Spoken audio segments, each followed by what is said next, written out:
जब इतनी बड़ी तादाद में माताओं बहनों के बीच आया हूं, तो मैं जीवन का एक पहलू जिसके विषय में आमतौर पर मैं नहीं बोलता हूं, लेकिन आज जब माताएं बहनें बैठी हैं तो बोलने का मेरा मन काट जाता है।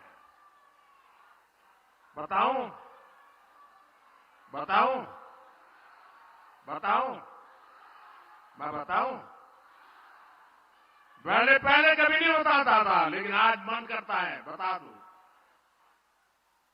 कुछ लोगों को लगता होगा कि किसी राजनेता ने मुझे गाली दी और इसलिए मैं इन सबको मेरे परिवार कह रहा हूं, लेकिन मैं सच्चाई बताना चाहता हूं। मैं बहुत छोटी आयु में घर छोड़ करके एक झोला लेकर के चल पड़ा था।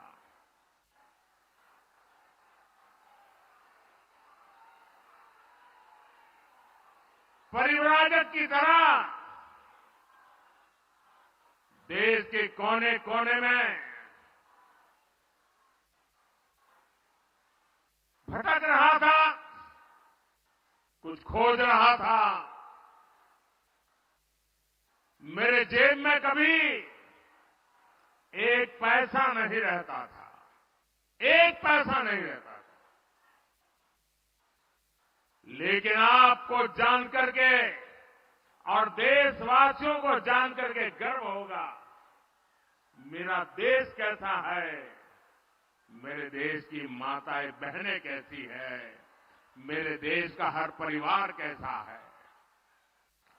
जेब में एक पैसा नहीं होता था, न भाषा जानता था, कंधे पर एक झोला लटकता था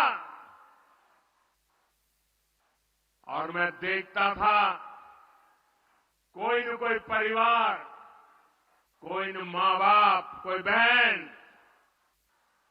पता नहीं क्या कारण, वो मुझे पूछ लेते थे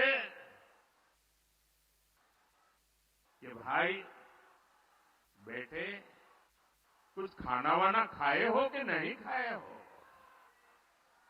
और मैं आज देशवासियों को बता रहा हूं, सालों तक मैं परिवारजक रहा हूं, कंधे पर झोला लेके घूमता रहा हूं, जेब में एक पैसा नहीं रहा, लेकिन मैं एक दिन भी भूखा नहीं रहा।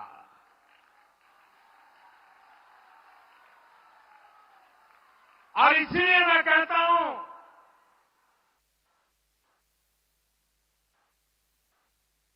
यही मेरा परिवार।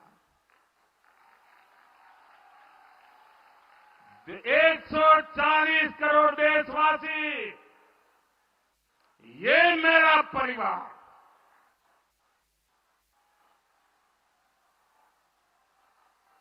जब मेरी कोई जान नहीं, पहचान नहीं थी, कंधे पर झोला लेकर के भटकता हुआ एक नौजवान, और उस समय देश के गरीब से गरीब परिवार ने जहां गया वहां मेरी चिंता की है। और इसलिए आज जब मैं गरीबों के लिए, माताओं बहनों के लिए जी जान से कुछ करने के लिए लगा हुआ हूं, समर्पित भाव से लगा हुआ हूं, तो उसका कारण मैंने पूरे देश का वो परिवार भाव महसूस किया था। आज मैं उसका कर्ज चुका रहा हूं।